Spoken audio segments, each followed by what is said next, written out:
3টা বছর লাগবেই লাগবে। কেন, মানে কি কারণে? কারণ আমাদের এখানে আমাদের কোচবিহারেই যদি আমরা দেখি একজন ফিজিক্স কেমিস্ট্রি টিচার আপনারা দেখান যারা শুধু কেবলমাত্র প্রাইভেট টিউটরের ভরসায় আমরা দিতে পারবো।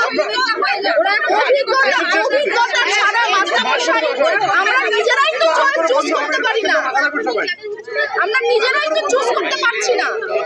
আমরা নিজেরাই তো চাই যে আমাদের স্কুল টিচাররা আমাদের বাচ্চাদের গাইড করুক।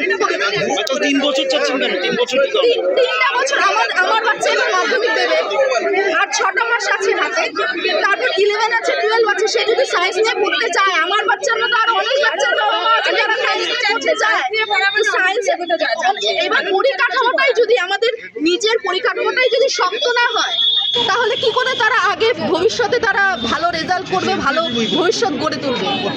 আপনারাই বলুন। কি নাম দিদি, কি নাম? আমার নাম সুপর্ণা সরকার। সুপর্ণা সরকার। আপনার ছেলে কোন ক্লাসে পড়ে? ক্লাস 10-এ পড়ে, মনিরমা স্কুলে পড়ে। আমরা নিজেরাই চাই যে আমাদের বাচ্চাদের স্কুল টিচাররা পড়ান, কারণ ওনারা যথেষ্ট যত্ন সহকারে পড়ান।